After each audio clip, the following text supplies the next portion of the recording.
I think let's begin. Yeah. Hello and welcome to Game of Nutrition podcast. I'm your host Khadija again, and we talk about health and wellness and everything in between. Today we have a very special guest with us here today. He's not just a chef, he's a culinary innovator and a food product development consultant who's changing the game in the healthy baking world. Please welcome Chef Nirmal. We are thrilled to have you. Before we dive into the world of healthy baking and our topic today, that is healthy bread, real talk, and if you could tell a bit about your journey, what led you to become a chef, and how you focus on food truck development. Yeah. Thanks for having me. Thank you. Yeah, This is, yeah. I don't do a lot of these, so this is quite new to me. So thanks for that. Well, I always had food happening around me. Our family comes from a background of food. My sister's a chef. My dad cooks a lot. My mom cooks a lot. I was born and raised in Goa, so uh, cooking was in the family. People used to come together for weddings. Everything was mostly around food. So I had my sensories were filled with like the aromas of bread and sausages and meats and vegetables and all that kind of stuff. So I think it picked up there from the smells and the sights right when I was a kid, like 7 or 8 or something. And I realized that this is something I want to pursue uh, from back home from Goa itself, because bread is a huge bread is in our blood there. Bread is a part of the culture. Unlike in our other states of India, it's mostly chapati, and there are different kinds of breads, but inherently the westernization, slightly more Western breads are in Goa, and I liked wake when I the first thing I used to wake up to is breads in the morning. The sound of the guide giving the pows and the Yeah. different other kind of breads, and uh, we especially Goa works with a variety of flours, and and the processes are different, and I think that is the aroma of bread in the morning, fresh bread, is something that still sticks with me. It's very nostalgic, and I figured that's what I want to work around. And there's a huge cultural relevance to bread in Goa, like in other states and other countries. So I felt this is something I'm very passionate about. Yeah. So you have been working only with breads or other things as well? So I actually unfortunately bread isn't it still isn't an industry in itself that's that's really getting out there, picking up like a lot of other food, like international cuisines that are coming, and bread is still picking up very slowly. um I started as a baker. I did my hotel management like in way back in 2006, in hotel management in Gangtok, Sikkim, and I worked in Kolkata with a hotel. I worked in the bakery there, so we did work with. We can't work with specific. I'm sorry, specifically breads, because it's a bakery and a pastry. So there's cakes, there's Yeah. pastries, all of that. So I did work around the bakery and the pastry. That was initial years until 2012. I came back to Goa to work with another hotel, and once I came back to Kerala, I moved out of out of the food industry in sense in hotels, and I started working in an FMCG and helping restaurants set up, because I felt there's a lot around the food industry rather than just cooking and baking. So I understood the kitchen, how to work around, how to build a kitchen, how to train staff, how to work with people, how to, and like the functionings of a kitchen basically. Like I said, I work with an FMCG, so that was a lot. That was more of research and research, uh, making new products, and I got to work with a lot of exotic ingredients, see how you can make it functional. So it was a different kind of work, because you spend a lot of time around making products shelf stable, so you have a different perspective of how food is made and bought to the consumer. So yeah, so that was for 6 years, and I quit my job and I started working with very a very a varied kind of clients. I didn't I'm working on my own now. I work with dessert, frozen desserts, ice creams. I work with makhana. So it's a bunch of things that I find interesting. That's great. That's good to know. And is there any particular mission or vision that you look for yourself, or is it just that whatever opportunity comes up, you just take it in? I do take up whatever opportunity comes that I see myself in. I have to. It has to make sense to me. It has to. At the end of the day, as exciting and exotic work can be, sometimes it has to be functional. And if I'm not, if I don't see myself in it, if I can't really get the results that people want, I I don't really take up every project. Like I said, like there are cuisines and specific food that you work with that go really over my head. So preferably stick to breads and desserts, and because I have a better understanding of it, I know I like to research that market because I'm naturally fond of it. So yeah, Mm-hmm. I still want to work in the bread. I want to be a part of the bread industry that in India, while it picks up, I want to be a part of it. I want to learn. I'll constantly be learning because that is how it is, right? I want to be a part of Yeah. that, and I'm sure I want to do. I mean, I do want to do a lot of things, but for now, it's like mostly work around breads and desserts, and also like cuisines. I like Goan cuisine a lot. There's so much rich culture and heritage around that, like any other state, and I think I want to bring that out. So probably I would work in and around Goa and understand the culture and cuisine more. Okay, that's great. That's great. And along with that, now since our topic today is healthy bread or uh, developing, breads, healthy versions of it, and is there some ingredient you swear by, or when you develop a bread, there's something that has to be there to get a good bread? uh, Rather than the thing, yeah, see, the thing is about bread is it is actually a simple as a set of three or four ingredients that you work with. It's more upon the process and the time and the love you put into it.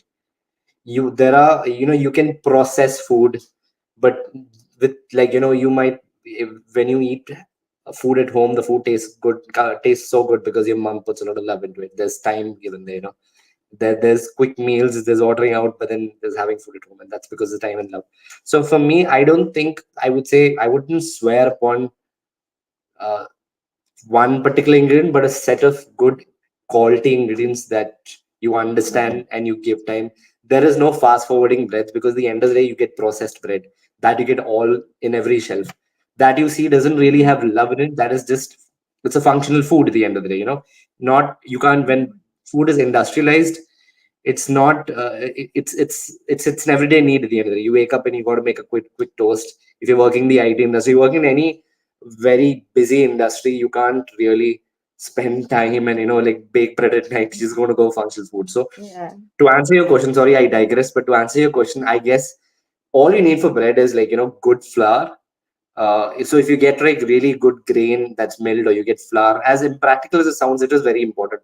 It's a leaven product. So flour, if you have if you have decent, even if you don't need to use yeast, but if you can spend time on like something like a sourdough process, which is not very complicated if you understand it, uh, some decent salt and water is all that is required. Not even sugar. I think you can cut the sugar out if you can spend time.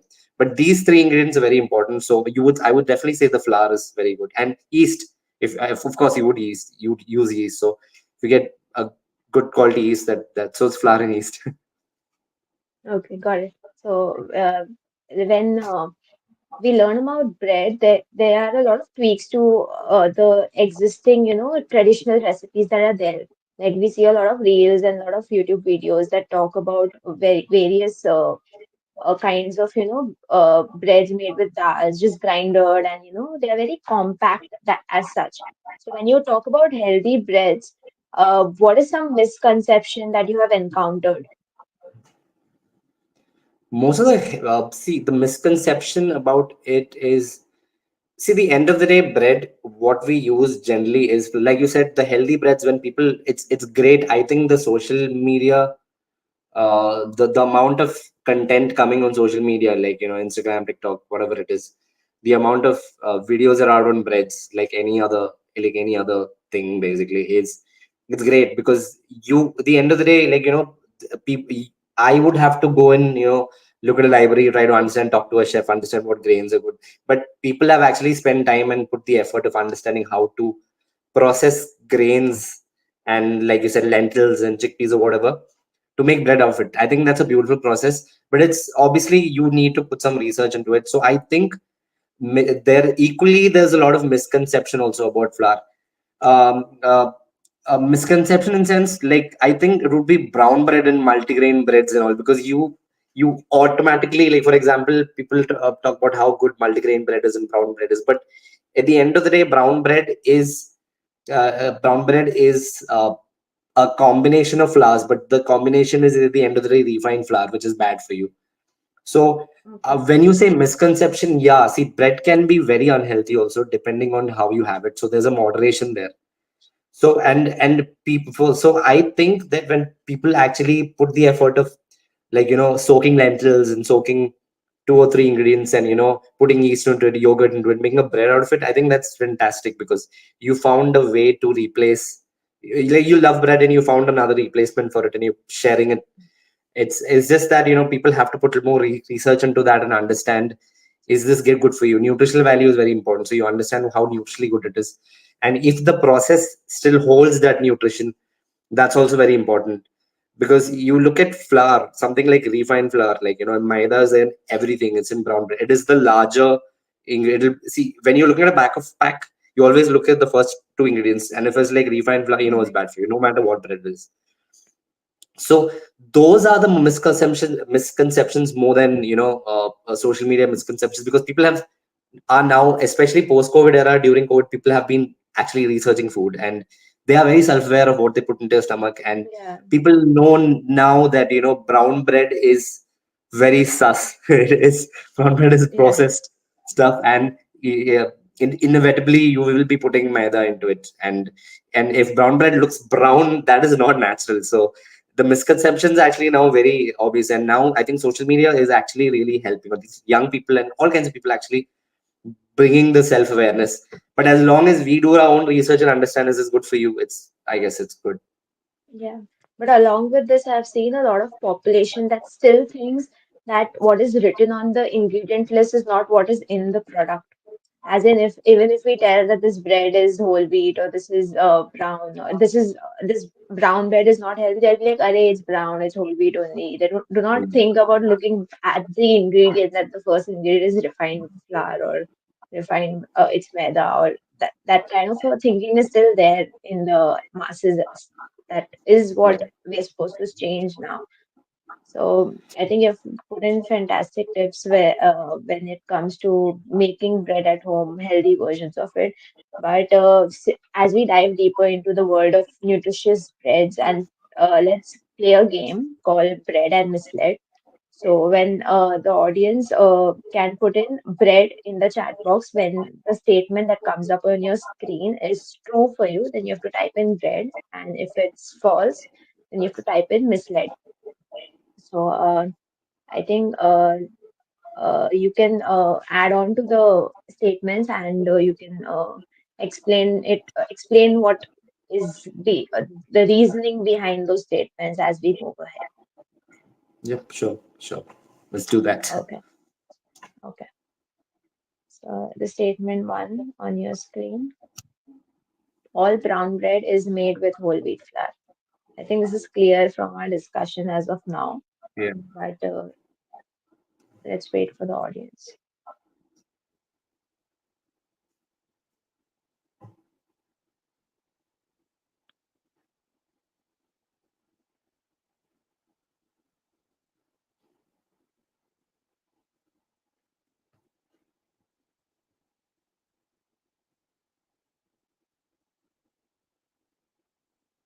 So the audience says misled, which is very clear from our discussion as Mhm. of now, because all brown bread is obviously not made of whole wheat flour. It's important to Yep, check yep, the nutrition label and the ingredients that come along with it. yep, Would you yep, want yep. to add something to it? Brown bread is generally very misled. I think brown bread, to be honest, the only brown bread you can have is, there are two ways. First is you need to go to a very independent, very niche bread maker who is focused on bread, and we, unfortunately, in India, like I said earlier, like we don't have that market yet, who where you can Mm, get access to this. If you do, you're paying top dollar. You're paying a lot of money for that. uh, Mm-hmm. Especially because it is not, you don't get healthy fluffy bread that's pure brown, because brown bread like multigrain flour and any flour that doesn't have refined or processed flour doesn't leaven the way Mm-hmm. it doesn't leaven like, brown bread. You'll it'll be a little hard, it'll be chewy. So I definitely would say that, yeah, it's not easy to get it. So that problem is there. And secondly, what do you call it? Mm, the one way you can make sure that you get good brown bread, you can make it yourself. And I think that is, there is generally, like you said, there is also this thing like, oh, bread is not very easy to make, because bread itself has been made so accessible to us in shelves that we don't see it as an easy thing to make. So, but I think people can Yeah. actually use the simple step of, going to YouTube and looking at no need recipes, no need, not where you can just have like water, yeast, whatever grain you like, blend it and bake it, and it's you're making it, you're not adding anything more than that. So, and you can make a batch for a whole week. So I guess it's not that hard, but brown bread is definitely uh, quite fake what's in the market. And the two Mm-hmm. ways is you pay a lot of money and go to a very niche baker, and brown bread doesn't last for a long time. It lasts for Yeah. a day because they're not meant to be shelf stable. They absorb a lot of water rather than like maida or anything. So you can make it. It's not difficult. You can go to Amazon or any what do you call it, any site, and buy like you can actual rye flour, or which will also have some amount of flour in it, but you can moderate and make it and have it. Or it's you'll have to buy it, which is going to be difficult, the accessibility wise. Yeah. Okay, that's a lot of information for the audience.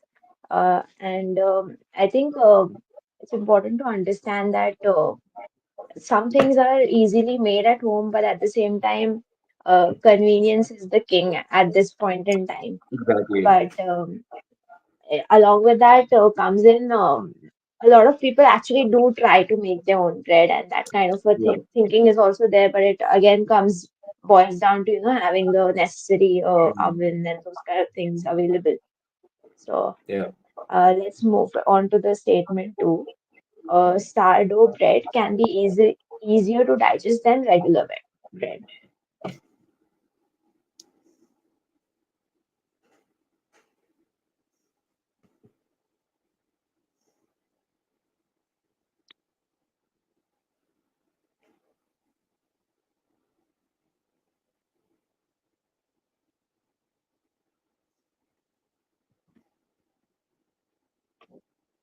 Can you explain the process of making a sourdough fermentation, or the types, you can get a starter culture made?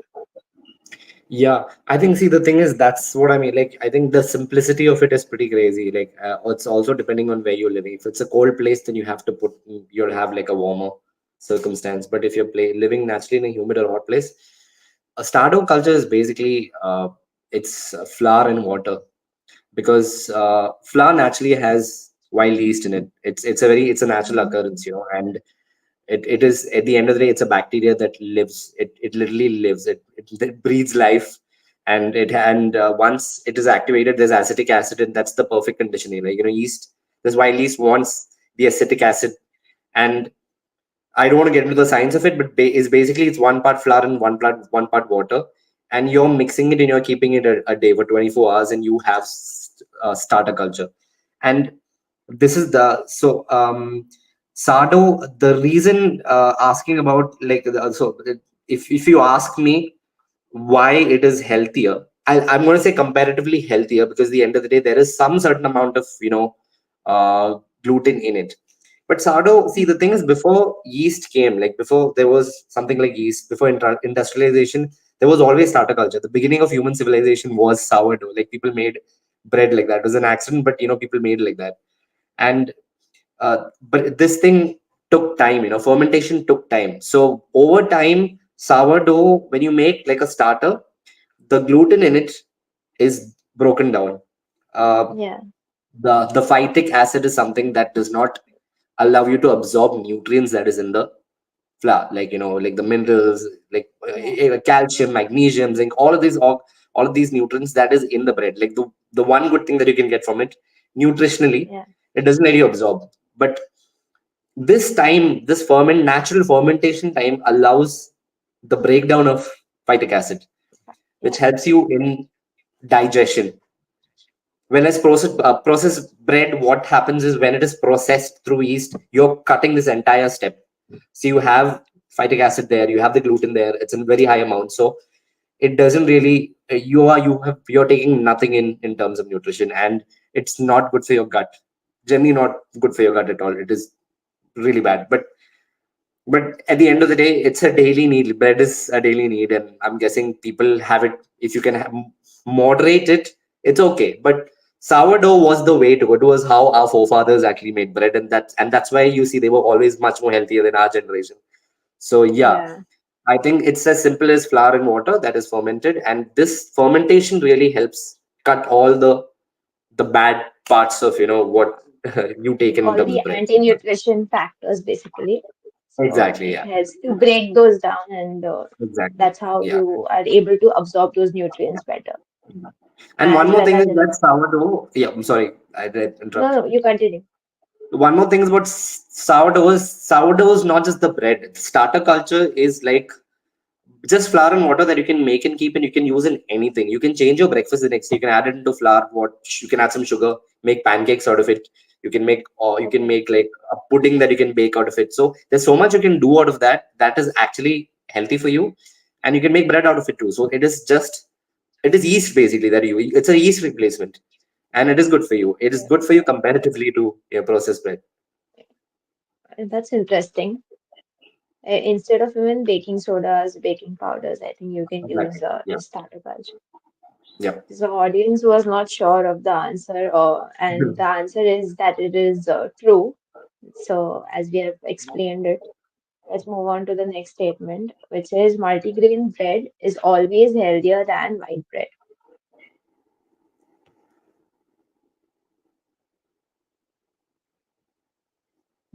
Audience is saying nice to know about sourdough.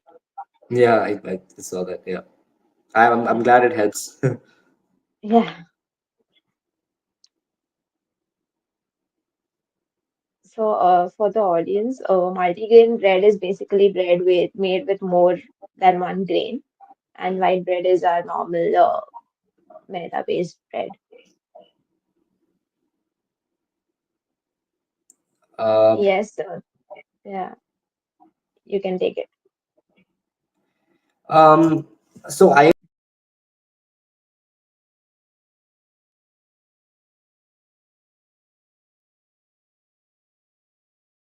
Once again, we have lost our guest. We'll just get back in a minute.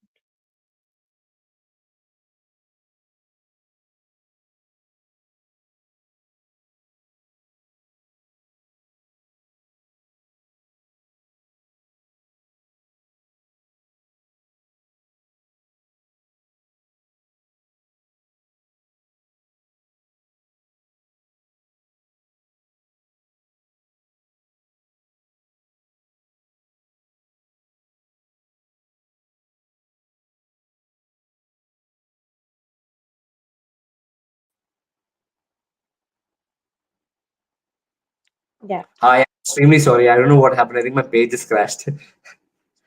Yeah, it's I'm okay. sorry for the inconvenience. Yeah, where were we? So this has I really can't give one answer for this. Be honest, because multigrain bread has when you talk about multigrain, you're not talking about one specific grain. There's a lot of grains that go in it, and when you look at the grains that go in a multigrain bread, every grain has different density.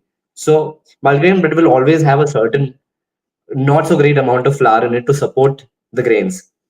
So you see any multigrain bread, they're basically based on a white or a brown bread. So it is not the best unless again you actually it's actual multigrain bread, like you said, that is milled from multiple Yeah, flours and then it's added. So that is a very niche product. So most of the products that you see in the market, like multigrain breads, are mostly like you see these grains embedded in them like multigrains. Even these grains are kept in a way that they have to be shelf stable. So see, comparatively again than white bread, they are definitely more healthy. So that's your answer.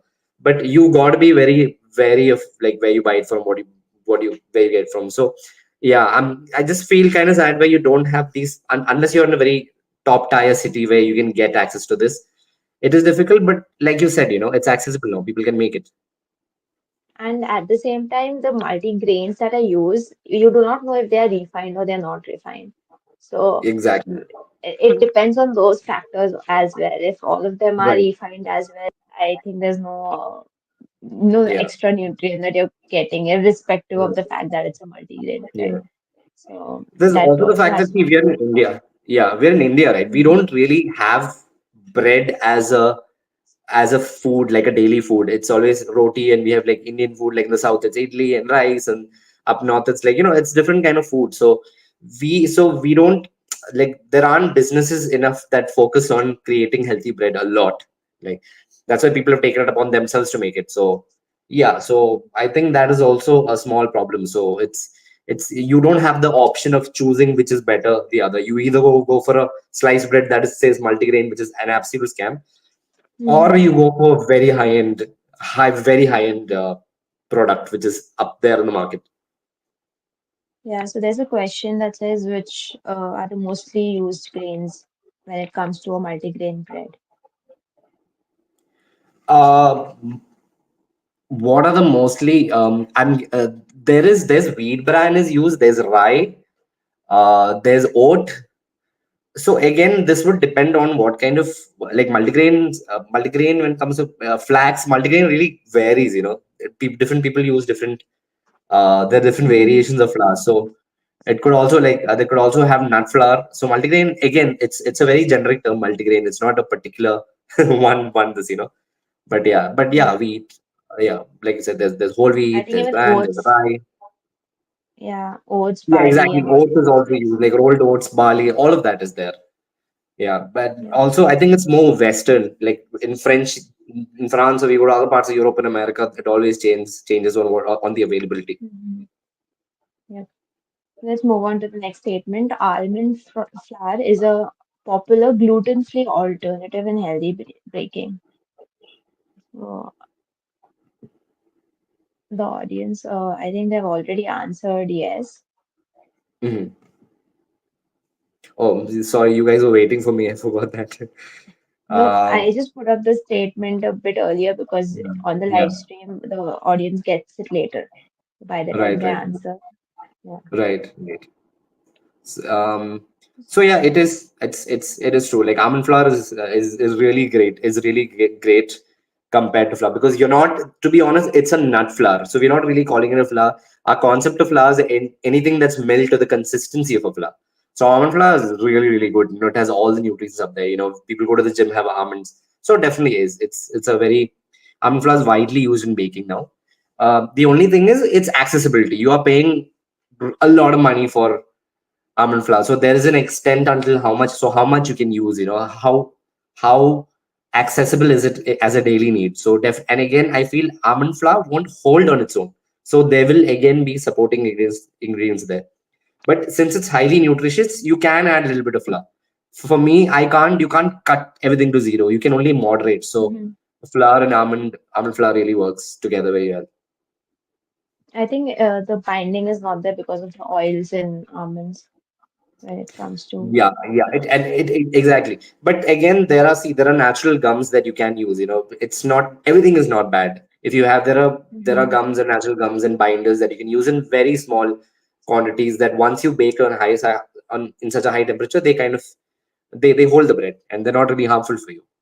But yeah, it'll definitely be a combination of almond and something else. But almond flour is a great substitute for a lot of things, like especially Yeah, and gluten. People are, yeah, and when it comes to almond flour based products, they are definitely low carb options. So even people with keto and yes, they who opt for low carb diets, it's a better option to choose. yeah, yeah. Okay.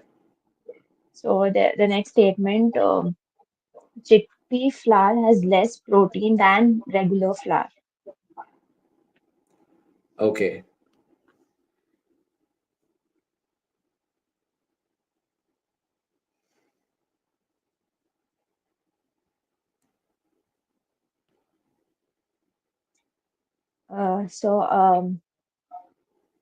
Five seems You to be got to no. know for that. Yeah. which is That's yeah, true. like that's Yeah. true. Yeah, I was waiting like with somebody else going to also answer.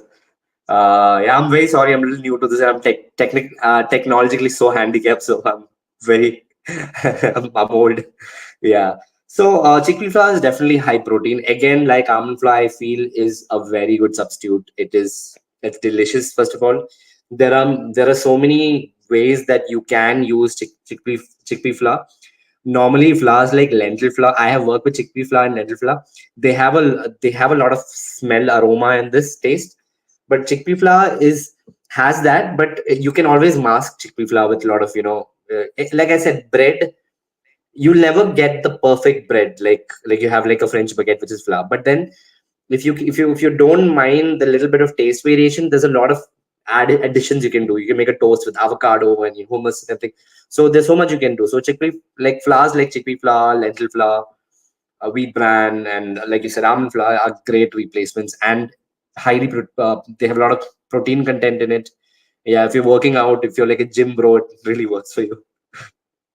Yeah, and again, it's a gluten-free alternative as well. Exactly. That's also there.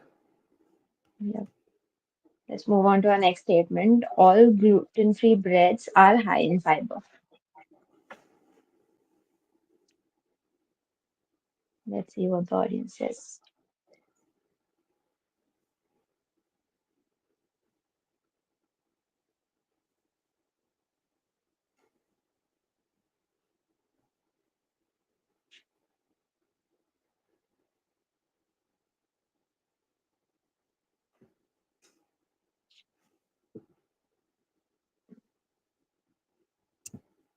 There are Yeah, mixed responses for this. So there's like no as well as yes.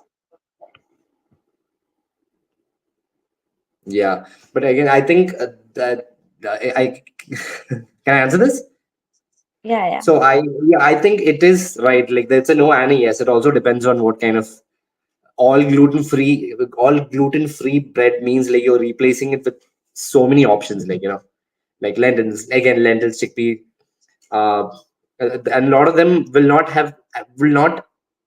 have completely, they'll have some amount of gluten. It'll just be very minimal, Mhm. and depends on what kind of grain you're using there, or what kind of nut flour you're using there. So it's definitely a yes and a no in a way. So I guess it can be confusing, but So, there's both. uh, so ideally, the answer would be misled over here because Yeah. all gluten-free breads would not be high in fiber because there are gluten-free breads made out of potato starch and rice. So those Yeah. would definitely be low in fiber content.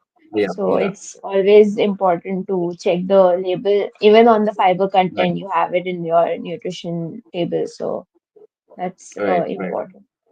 Yeah. Let's go to the seventh. Oh, this is the second last statement for there. So you can make bread with cauliflower.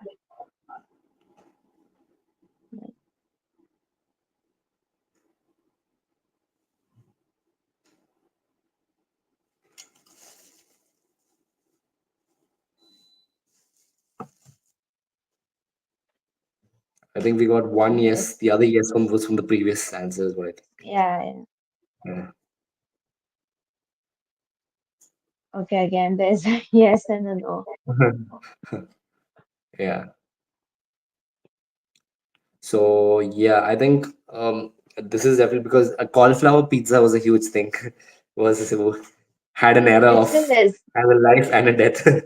But yeah, cauliflower is definitely you can make bread out of it depending on what kind of bread you make out of it. But yeah, it's definitely a good replacement again. I don't think it's very nutritious, but it works. It does the job.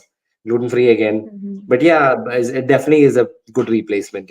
I pita, you can make pita bread out of it.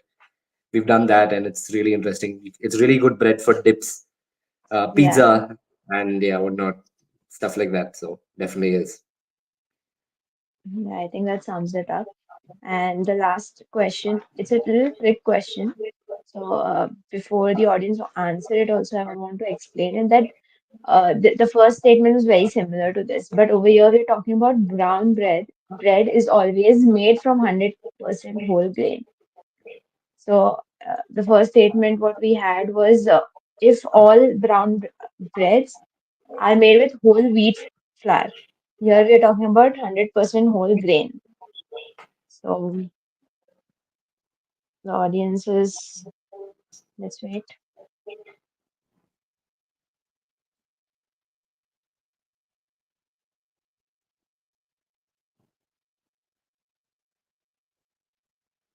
I think we have covered this in our previous discussion as well. Yeah, we did. Brown bread can, Yeah, so that's a good. brown bread I is how supposed diplomatic to they be, answer this. Very yeah. diplomatic. I like that, but yeah. But most of the time, actually, this is the statement that we have our whole discussion ahead of us lined Yeah, up on. It is I love that misled answer. because I this is like supposed to be the thing that is misled, and this is what the topic is about. I think let's right. get ahead directly into the discussion, what we have planned for today. So, Yeah. let's start with the elephant in the room, that's the brown bread. So what is the if you tell look at the ingredients, what would be the thing that would easily, explain to the audience that uh, that this bread is made out of maida, or what are the alternative names that are there in the ingredient list? So see, the thing is, if you look at most brown breads that are in the shelves, major, you'll see refined flour. That is it. Like you begin there and it ends there. Like it doesn't end there.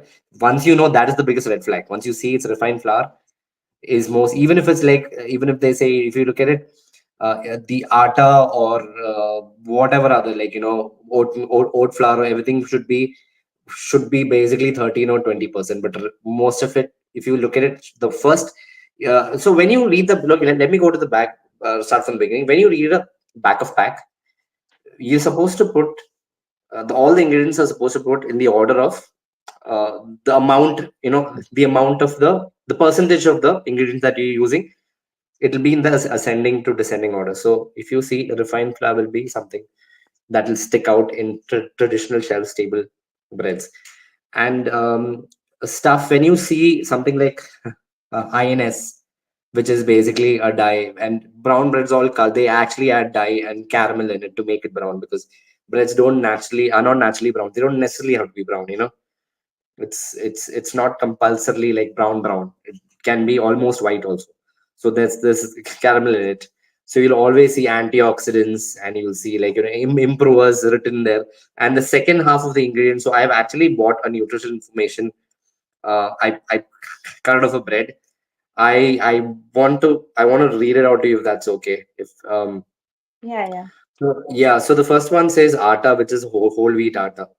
Again, it says 57 percentage, which is great. Okay, but the end of the day, if you see the rest of the ingredients, which is there's yeast, which is fine. There's sugar to a certain extent, it helps in leavening.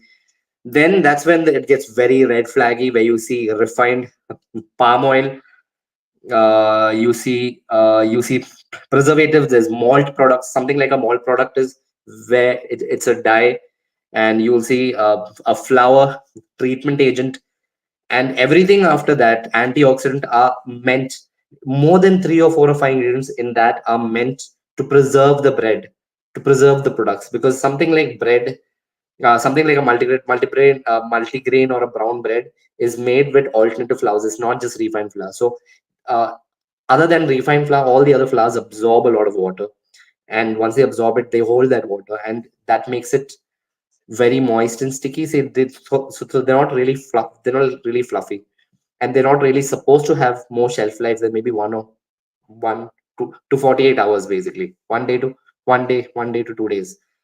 So the main idea of these companies are to make it shelf stable.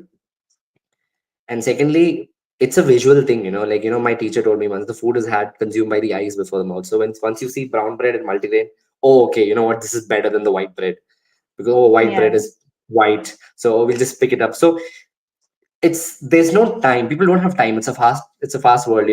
People are living in the fast lane. They won't pick up something. Or the kids would, I'm going to take multigrain or whole wheat atta bread for my kids for tiffin tomorrow. That's the ideology. There's so much happening, you don't have time to spend and see, is it good for you, is it bad for you, to what extent is it harmful, and yeah, stuff like that. Yeah. So when it comes to switching to whole wheat bread over the regular bread or the regular white or the even I would call white or the brown bread, switching to a whole wheat version of bread, what would be the benefits that come along, or what part of the grain is, used in uh, whole wheat and what is absent in the white or the brown bread? So the thing about it's more than the absence is, like I said, all breads are processed now. Nobody is doing the whole sourdough fermentation now. That is, the fermentation is everything. A natural fermentation, like I said, takes out the whole phytic acid and all of that and lets you absorb the nutrients, which is not happening at all. So honestly, you're only going for a lesser evil. This is okay, slightly better. Mhm. You are getting very minimal nutrients from brown bread. At the end of the day, and white bread is processed bread. At the end of the day, there is, even if yeah, the difference is very menial, because the end of the day, both the white and the brown bread go through multiple processes that take it out of the food matrix. It's being stored for, while the raw materials are stored, it's being processed to a point that uh, it's shelf stable. Then it is processed, then there's post process, then it's packaged. So this, it goes through so much that there's nothing left. But like I said, it's the lesser evil. Then you can say that there's slightly more nutrition in the process, in the non-white bread, because there's more happening.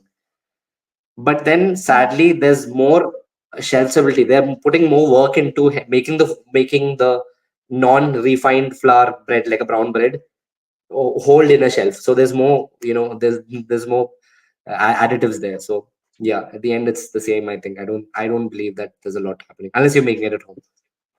Yeah, so I would want to add to this from nutrition point of view. So what happens is in the grain, there is the bran, there is the germ, and there is the endosperm. There are three parts of a Yeah, grain. So when it yeah, comes to white bread, only the endosperm is used. Whereas when it's the whole wheat, the bran as well as the germ is used. Now, germ is very yeah, rich in vitamin E, as well as the bran has a lot of fiber. So you're yeah, losing on the fiber and the vitamins and the minerals as well when it comes to the refined white, refined flour and the bread made out of that. So this fiber, which is present in the whole grain based flour or based bread, the fiber will help in digestion. It will help in regulating the blood sugar. It will keep you full of for a longer period of time, and it's especially useful when you're managing conditions like diabetes and high cholesterol. So uh, as we move ahead with this, and we had a lot of questions which was based on gluten-free options. But yeah. what are the trending healthy flours that are there right now currently in the market? And other than, we spoke about almond flour. So what are the other flours that you would want to I think rye flour is, like I said, I think now there are flours that are readily gluten free. So, uh, that are processed to, where the gluten is less. There's whole wheat flour. I think atta is always something that is very because, like I said earlier, like I wanted to be practical and something that people can use. So atta is very readily available. So it is being add? used highly. And there's lentil flour, there's chickpea flour, there is rye flour. Uh, yeah, and multigrain is a combination of flours. Like, there can be flax in it, there can be oat flour in it. So from my knowledge now, there's a lot of this. And I think millet is now picking up like crazy, So I think millet is something that's highly nutritious, and it's something that really is, it has a lot of nutritional information, not a lot of nutritional uh, elements in it that really help you. So if you can process it enough to add it into the in bread, I think is fantastic. And I, like I said, see, bread is an everyday need. Since we are kids, we've had bread. You can't, I don't believe in people like, oh, this is bad for you, can't cut off. Like people who drink, you can't tell me you don't drink alcohol is bad for you. People will the end up drinking. It's about moderation. My dad loves drinking. So to answer your question, there's, I think there's millet flour, there's flax, there's oatmeal flour, there's rye. You can always add it into a small percentage of flour and make it accessible to you, because these are highly nutritious, and but they can be supported by some refined flour. and you can make all kinds of flour. And like I said, if you use a no knead method, it's very easy to use these and make this at home with simple ingredients, very easily available on YouTube videos. I just want to answer a question. I think it's been like in the comments for a while about shelf Yeah, stability.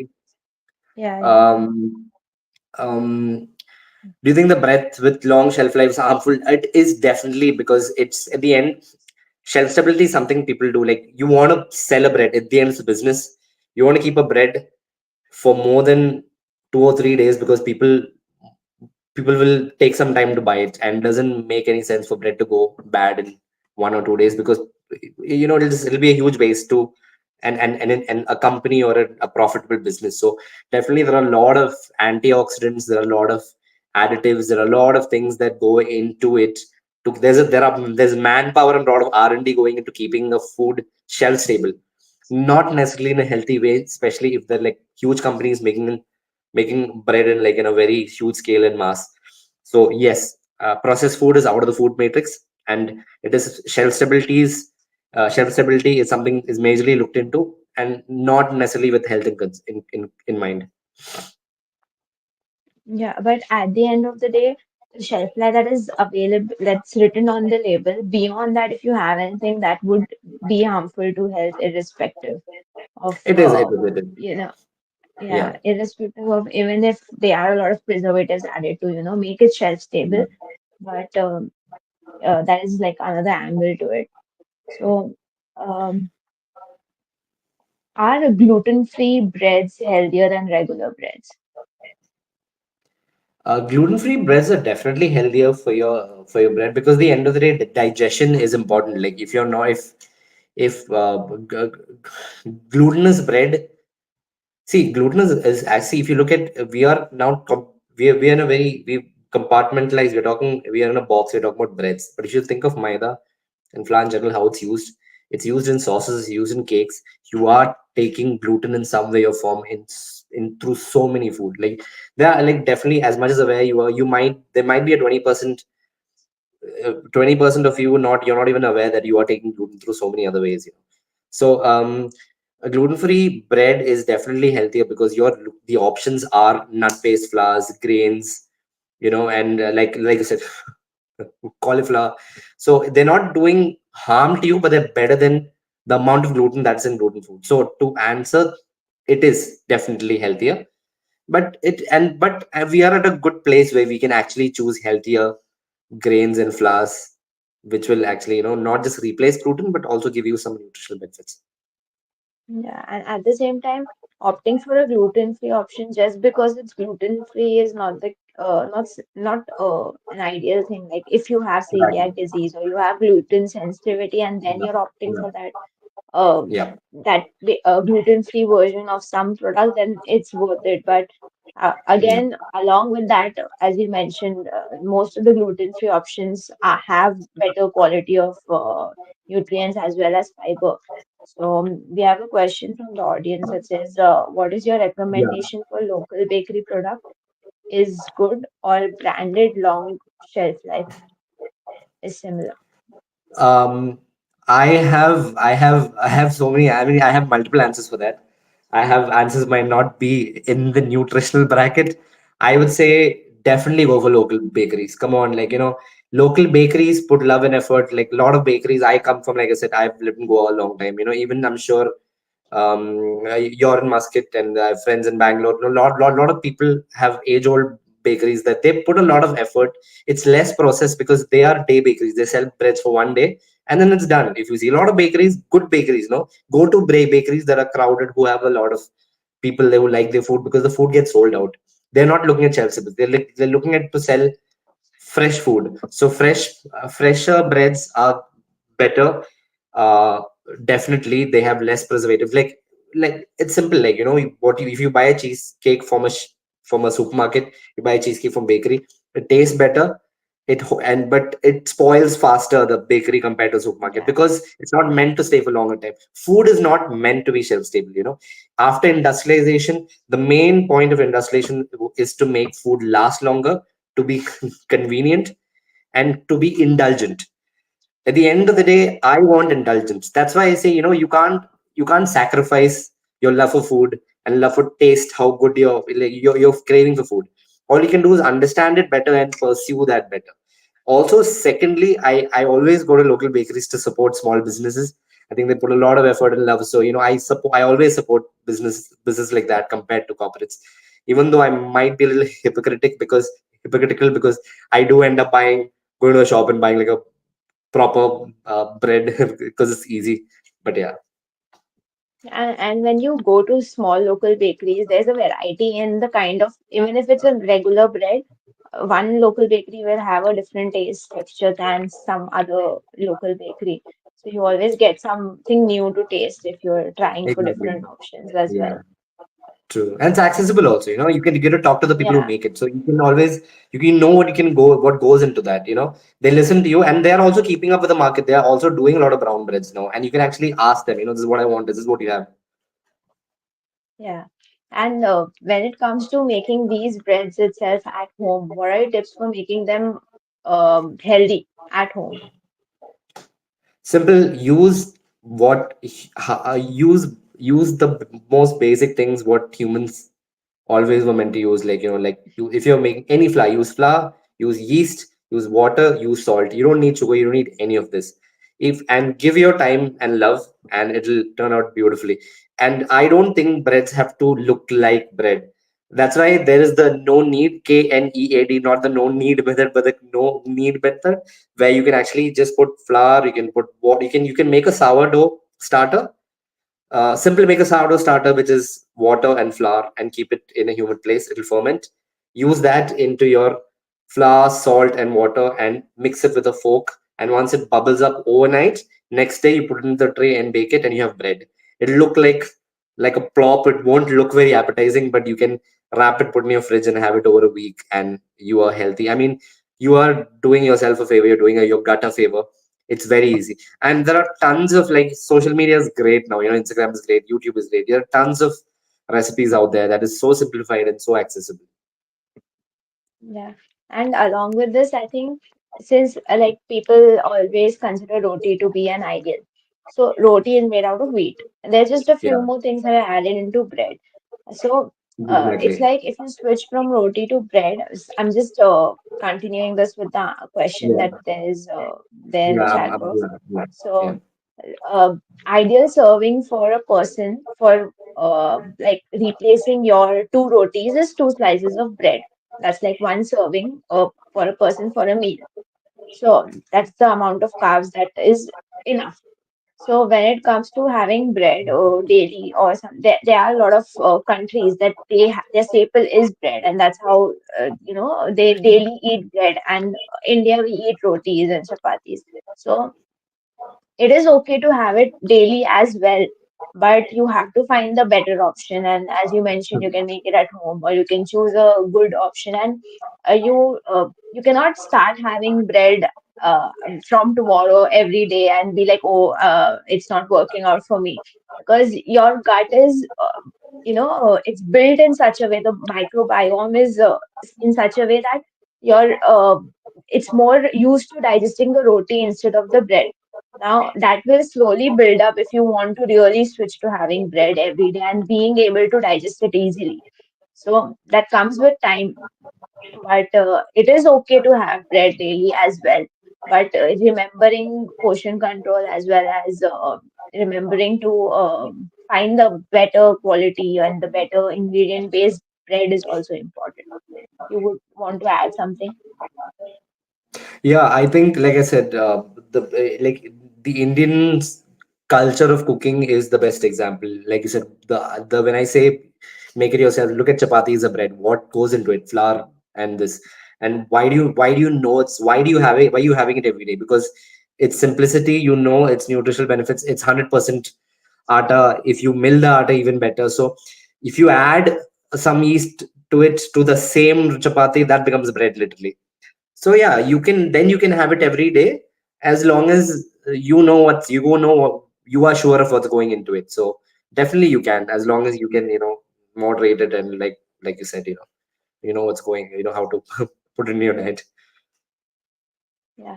So let's move on to a little different topic regarding breads. But there are people who want to avoid traditional carbs. So, as we spoke about cauliflower-based bread, is there some other type of bread that is there in the market, or that turns out to be better than the regular trending breads that we have right now?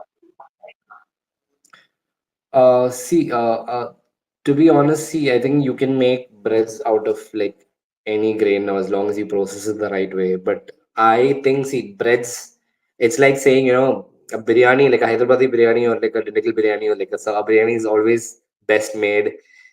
Like if you have a Hyderabadi biryani, you need to go to Hyderabad. So a classic is going to be a classic, right? So definitely Mhm. there will be a comparative problem where you'll be like, oh, this doesn't taste as good, but it's you can make it indulgent. The end of the day, indulgence is very important. As much as to say, as much as you like eating salads, you'd want to at the end of the week have a pizza or have some steak, something like that. So you can the uh, I personally use whole wheat flour, atta, and I've used millet, and it's come out fantastically well. I use tapioca flour. Sorry, a stammer. Tapioca flour. Also, and I've used rice flour. I've used a mix of these flours. They've come fantastically well. But I personally like my white breads because I think I'm so used to it. It's ingrained in me. So for me, a classic will always be a classic. But at the end, once you have a bread, bread is not like a biryani where you just eat it on its own. Like there are a lot of supporting things in it. You have need to put a lot of toppings in it. So definitely you can work around that. If you're using like a lentil, you're soaking lentils and chickpeas and adding yogurt and adding yeast, water, and fermenting and making bread out of it. Texturally, it'll be different. Taste wise, it might not be fantastic. But then if you make a nice spicy avocado dip, or you make a nice omelette with some chili oil, it's a great treat. So you put what you love onto the bread, and it becomes as good as any other bread, is the best way I can put it. Yeah, and there's even potato bread and cloud bread that's there. Potato buns Yeah, are yeah. easily available. So, Is available. Yeah, it's can true. you add on how that is made differently from the regular bread? So a potato basically brings a stretchability to it, and has a particular. It makes it a little dense. But I don't think nutrition wise, how potatoes are not the best option. Like it's definitely not a healthier option because potato buns are very widely used in hamburgers now because it brings a density to it. It absorbs. It has a high moisture absorbent this to it. It has a thing where it absorbs a lot of moisture. So when you have like a beef patty and you add it to it, add it into a potato bun, it absorbs the juices from the beef. So it has that, and it also has a buttery note also. So all of this is there. But at the end, it is the starch in the potato that acts well with the flour and makes really good hamburger buns. Because inherently, if you see, potato buns are used a lot in hamburgers. In America, they use potato starch and call it potato buns because American food is highly processed. So you'll find all kinds of strange things, and addictive things. That's because how much process goes into it. Here, we basically boil potatoes, mash it, and we add it into the dough to make it really this. It's also part of like gnocchi pasta is made like that, right? So yeah, Yeah. that's another thing. You can also make pasta, like you can use the pasta flour and make bread out of that, and that's fantastic. But potato, nutrition wise, I wouldn't recommend it, but it definitely gives a nice. If you're a bread aficionado, you'll make like making sandwiches and burgers. Potato goes well. You mash potatoes, you really mash them, you put some cream into them, and you mix them into your dough with some butter, and you have a really nice brioche, like dense buttery bread. Okay, that's nice. That's nice. I think the audience has got a lot of information. Let's just close with the rest of the questions that we have now. So there's a question that says, I've read that brown bread is not superior calorie-wise. Is there a need to switch from white bread to brown multigrain bread if I'm concerned about the nutritional value? I think you answered this a little while ago. I Yeah, definitely yeah, think like you said, yeah, yeah, you want to take that, I can add on to it. You can put the science into it, I can put the consumerism into it. yeah, yeah. So, brown bread again. Uh, when it comes to calories, at the end, all the breads would have a similar caloric ratio because the quantity that we are eating is almost the same. The nutrients that come with it would differ.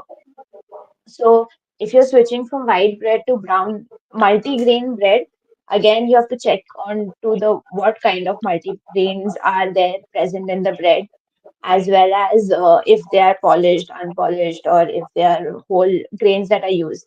So the best option is to switch to any whole grain bread, even if it's not multigrain or if it's just whole wheat bread.